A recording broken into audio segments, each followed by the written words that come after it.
उद्धव ठाकरे यांची शिवसेना नकली आहे असं विधान देशाचे गृहमंत्री आणि भाजपचे 2 नंबरचे नेते अमित शहा यांनी काही दिवसांपूर्वी केलं.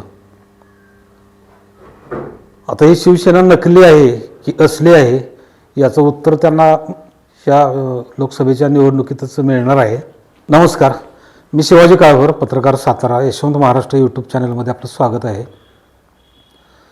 गुजराती लोकांनी पहिल्यापासून महाराष्ट्राचा द्वेषच केलेला आहे. अगदी संयुक्त महाराष्ट्राच्या चळवळीपासून मोरारजी देसाई पंतप्रधान होते 77-78च्या दरम्यान तिथपर्यंत, आणि अजूनही हा द्वेष कमी झाला नाही.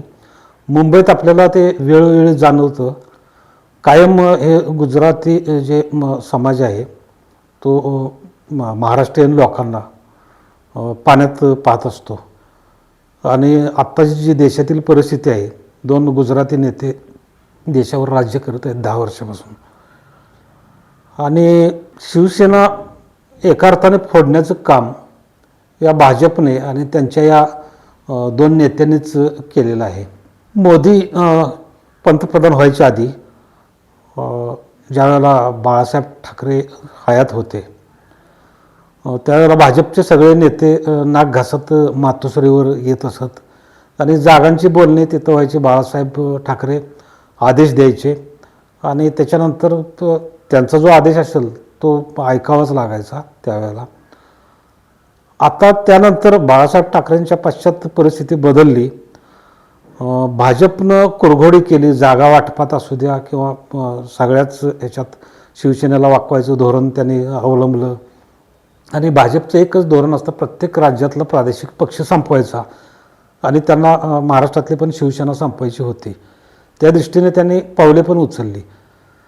आणि बाळासाहेब ठाकरे यांच्यानंतर आता उद्धव ठाकरेंचं नेतृत्व कमकुवत आहे आणि वेगवेगळ्या मार्गाने आपण त्या अवलंब करून त्या नेतृत्वाला आणखी कमकुवत करून हा प्रादेशिक पक्ष संपवून टाकू आणि जे काय उर्वरित नेते वगैरे आहेत त्यांना भाजपमध्ये सामावून घेऊ, म्हणजे एक हाती सत्ता येईल असा एक त्यांचा होरा असावा.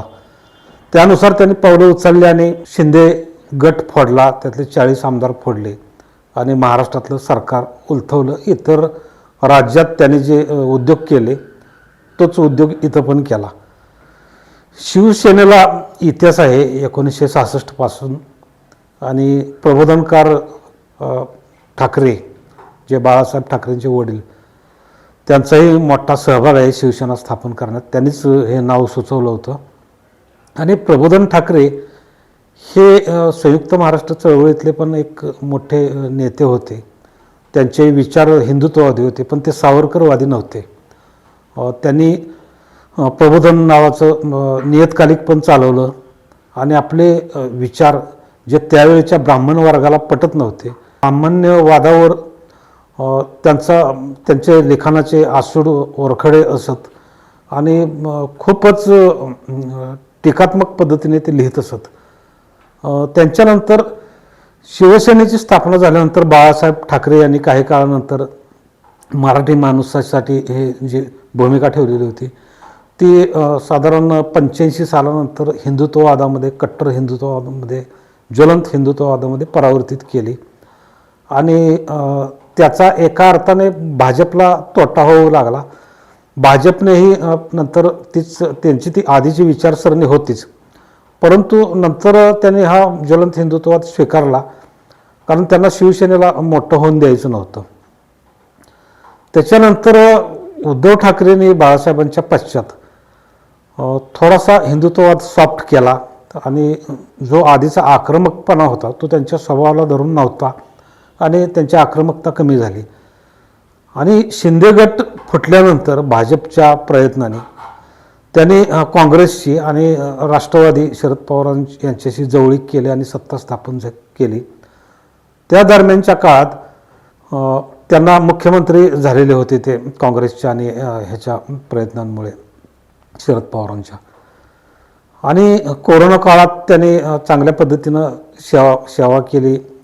विशेषतः उत्तर भारतीय जे लोक होते त्यांचं स्थलांतर वगैरे त्या प्रश्नात किंवा बाकीच्या प्रश्नात त्यांनी लक्ष घातलं आणि त्यामुळं त्यांचा जनाधार थोडाफार मुंबईत वाढलेला आहे. ज्या शिवसेनेच्या आक्रमकतेमुळे संजय निरुपमसारखे किंवा शुक्लांसारखे नेते शिवसेनेतून बाजूला गेले, त्यांचा जनाधार उत्तर भारतीयांचा वाढला आहे. शिवाय सॉफ्ट हिंदुत्ववादामुळे तेथील जो मुस्लिम समाज आहे किंवा दलित समाज, विशेषतः धारावीतला किंवा मुंबईतला इतर भागातला अनुसूचित जाती जमातीतला, तो तिथला पाठिंबा त्यांना वाढत आहे. आणि लोकसभेच्या निवडणुकीमध्ये याचे प्रत्यंतर येऊ शकते. शिवसेनेची सध्याची जी अवस्था आहे ती मिलिंद नार्वेकर आणि वाचाळवीर संजय राऊत यांच्यामुळे झाली, असा एक उद्धव ठाकरेंवर आरोप केला जातो. हे आरोप काही अंशी खरे आहेत आणि हे दोघे शिवसेनेच्या वैभव लयाला जाण्याला हे तसे कारणीभूत आहेत आणि त्या बाबतीत उद्धव ठाकरेंनी कोणतीही पावलं उचलली नाहीत. भविष्यात ते असं करतील आणि शिवसेना वाढवतील असं वाटतंय एकंदरीत लोकांच्यात गेल्यानंतर, शिवसैनिकांशी बोलल्यानंतर. आत्ताच्या घडीला शिवसेना या उद्धव ठाकरे शिवसेना 21-22 जागा लढवते महाराष्ट्रात. शरद पवार 10 आणि बाकीच्या काँग्रेस पक्ष लढवते. म्हणजे शिवसेनेनं या ठिकाणी अधिक जागा आपल्या हिश्श्याला घेतलेल्या आहेत. गेल्यावेळी भाजपबरोबर युती असताना त्यांच्या 21 पैकी 17-18 जागा आलेल्या होत्या. तर ते 13 खासदार शिंदे गटाबरोबर गेले. परंतु यावेळेला भाजप जेवढ्या जागा लढवते त्याच्यापेक्षा 4-2 जागा शिवसेना उद्धव ठाकरे गट कमी लढवते. परंतु आत्ताचा कल आणि ट्रेंड पाहता उद्धव ठाकरेंच्या शिवसेनेच्या जागा ह्या भाजपपेक्षा जास्त किंवा त्यांच्या बरोबरीने दिसतील असं सध्याचं वातावरण आहे. या लोकसभेचे निकाल लागल्यानंतर नकली शिवसेना कोणती आणि असली शिवसेना कोणती हे अमित शहा यांना, जे चाणक्य समजले जातात भाजपचे, त्यांना समजून येईल. मराठी द्वेष किती करायचा त्याला मर्यादा नाही आणि त्या देशाची परिसीमा अमित शहा आणि नरेंद्र मोदी हे गाठत आहेत. इकडे नकली शिवसेना उद्धव ठाकरेंच्या शिवसेनेला म्हणायचं आणि तिकडे शिंदेकडे जो गट फुटून गेला आहे शिवसेनेचा, ती असली शिवसेना म्हणायची. त्यांना जागा मिळवण्यासाठी धडपडायला लावायचं, वाकायला लावायचं, चाटायला लावायचं, इतकी मर्यादा अमित शहानी सोडलेली आहे. त्यामुळे महाराष्ट्रातील जनता त्यांच्यावर चांगलीच संतापलेली आहे. हे लोकांना हे कळत नाही आणि आमच्या हातात सगळ्या यंत्रणा आहेत.